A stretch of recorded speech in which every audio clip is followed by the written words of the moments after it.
Hello there, peoples of the internets, and this is another and probably the final mini-log for Ludum Dare 30, and I've submitted. Woohoo! So yeah, this is my game. I called it Journey Home, and yeah, excuse me if I sound a bit tired. I kind of just woke up, but I wanted to make this mini-log as soon as possible because I was way too tired to make one yesterday. But yeah, I want a conclusion mini log. Anyway, yeah, so I have it available as a runnable jar in regular and then zip format and then download of the source code.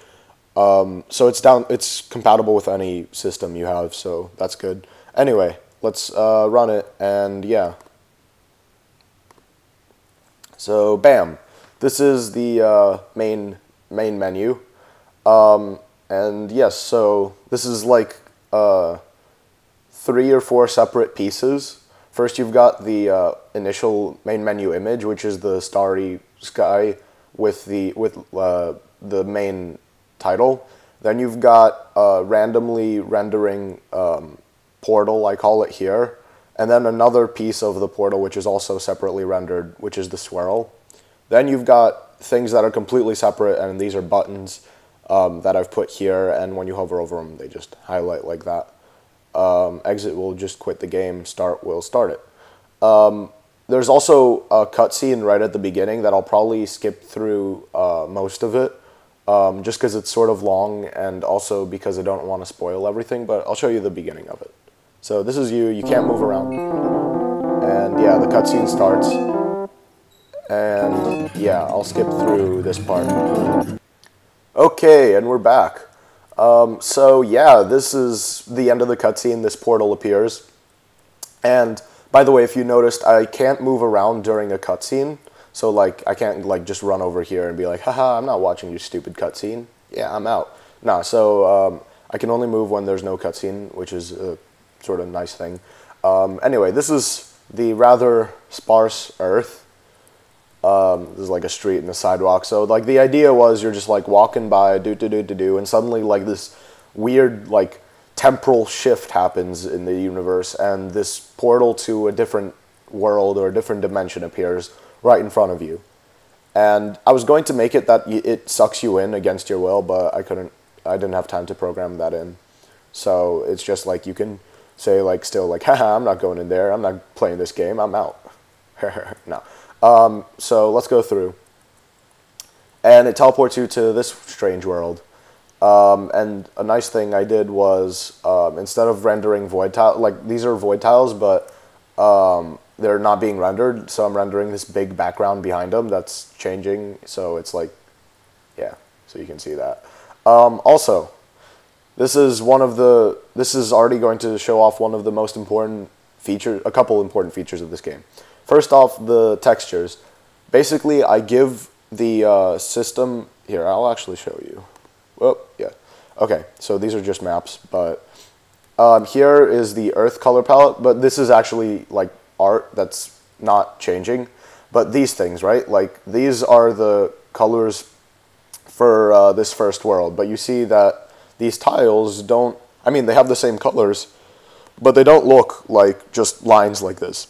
And that's, excuse me, the reason for that is that this is just a color palette. So I say for this tile, the green one, you have a color palette of these colors, and you have to make a tile from them randomly. And it does that. And then like this is for the blue, and I don't think I have a red tile, but I just put one there anyway. But yeah.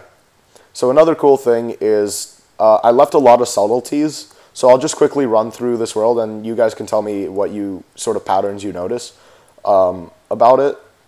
Also, though, the light thing is one of the first entities. So I'll run down here and show off some more. Ooh, wait, this one's totally different. Wait, and this one, and this one, and all of them.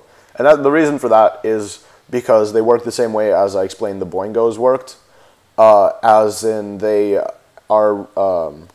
I can show it again, I guess. Not that. Oh boy.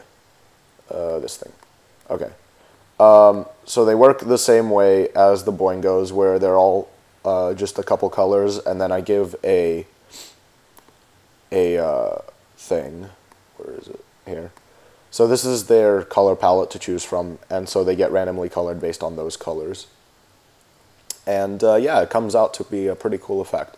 So you may notice stuff while I'm running down here about them, but you can tell me in the comments if you see anything about it or notice a pattern or anything. Let's see. There's another one. Okay, so I'm going to run down to the portal. I think I've run around enough that you guys can't really tell where I am.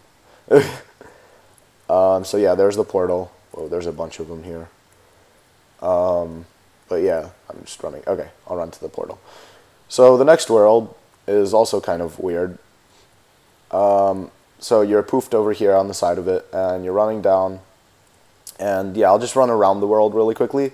Oh, and this is the level with the boingos. I was actually going to make a level after this, I mean, that was the level for the boingos, because I had something kind of cool planned for them to actually be used in the gameplay, but I didn't get around to it because I didn't have any time. Like, I put the boingos into this world at, like, the last second. I was like, I want to put boingos in, and this guy, for whatever reason, was offset really badly.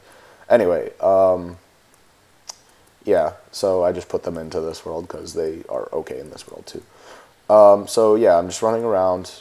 Again, if you notice any patterns, then yeah, I might have shown you the map before, but don't refer to the map because that's kind of cheating. So anyway, there's this big circle here, and there is a thing here. Like, I can't really click on it, but what do I do? Do I stand on it maybe? I don't know what'll happen then. And there's like this weird portal dust or something on the ground. Okay, yeah, anyway, you get the idea. But I'm not going to spoil, like, just stepping on it or anything, or I don't know if you step on it. I don't know. So yeah, I'm just going to skip this part really quickly, and I'll see you in the next world. And we're back. Okay, so this is the final world. And this was actually, like, I planned it to be the final world, but I had more planned for it to be, like, in it. But again, notice any cool things? I mean, this one is more or less straightforward. It's a shattered world. It's like supposed to give you this feel of like being at the edge of the universe, like you see all the stars in front of you and everything. And it's like there's the portal there. Oh dang. There's actually not supposed to be a portal there. There's supposed to be a portal down somewhere else, actually. What the heck? Why is there a portal there? That's weird. There's supposed to be a portal elsewhere. Actually, hold on. 1 second, guys. Okay, so I spent a while trying to find it. Actually, I guess I sort of screwed up here, and I'll fix that in the thing. But it's supposed to be like these little purple bridges are supposed to. Well, they're like links across these sort of floating islands, but they're supposed to lead you to the center where the portal is. Because it's sort of supposed to give you this vibe of like the portal like entered the world, this world was fine, and then like it like got shattered by it or something, and so like people like built like ancient bridges to lead to it, to like worship it or whatever. That was my like sort of ideas for making this world. Obviously they're not really visible here. Anyway, I'll just take this portal back home, and that's the end of the game. You can't move here. It just says that last time home. Really weird. This was sort of just an ending that I threw together at the last second. I had more for it planned, but that's all right. And the exit button appears again, and you can just exit out of the game. And that is my entry. So, what did I learn from this? I learned a ton of stuff. I mean, like, I learned about random algorithm, like random sprite generation algorithms, random sprite coloring algorithms, changing level mechanics, what else? Main menu creation, cutscenes, and the gameplay was skimpy, but that's because I didn't really need to learn more about the gameplay. What I needed to experiment with in this game was I needed it to be like an experiment of how to make cutscenes and how to make main menus and all the random stuff. So with that knowledge now under my belt, I'm definitely going to apply it to A Peasant's Tale, and you're going to definitely see A Peasant's Tale expand and change in very cool ways. And yeah, that's pretty much it. Go try out the game yourself. You can download it on the Ludum site. Oh, not Firefox. Anyway, you can download it here. I'll put a link in the description, and also go check out the Facebook page if you haven't, because I post a ton of stuff on here, and yeah, so that's fun. And that's it. Goodbye!